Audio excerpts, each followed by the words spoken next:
sommes ici donc sur le site du château de San Colombano, à un peu plus de 700 mètres d'altitude, et au-dessus du col qu'on appelle aujourd'hui San Colombano, mais que à Dionsane on appelle Emesole, le col di Emesole. Château fondé à la fin du XIe siècle, on ne sait pas exactement à quelle date, par les marquis de Massa et de Corse. Et c'est un château dont le site et dont l'importance des bâtiments montre qu'il n'avait pas un rôle uniquement local, mais qu'il était un centre de domination à l'échelle d'une grande partie de la Corse et en fait de la Balagne jusqu'à la Castagnice, une vaste bande de terrain.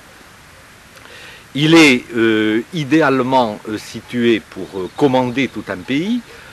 On voit sur ma droite une bonne partie du Cap Corse jusqu'à la pointe. Ensuite, on devine la plage d'Ostriconi. On voit parfaitement la plage de Loz plus à gauche.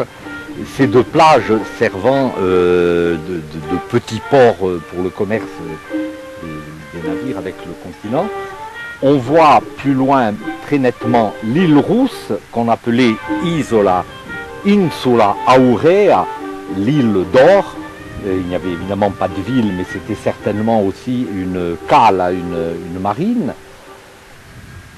On voit le village de Monticello, en tout cas la chapelle Saint-François de Xavier, qui a été construite bien plus tard.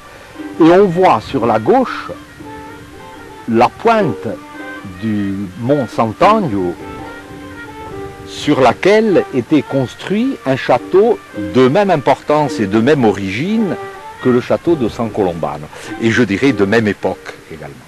C'est une zone de communication, mais c'est aussi une zone de contact entre l'économie montagnarde du Dionsane, avec ses terres de labour, avec ses immenses forêts à l'époque, avec ses terrains de parcours pour les troupeaux, et d'autre part, la Balagne côtière, la Balagne avec ses labours également, ses cultures arboricoles qui n'existent pas évidemment dans le haut Moyen-Âge, mais qui peu à peu vont se développer certainement au cours des XIIIe, XIVe, XVe siècles.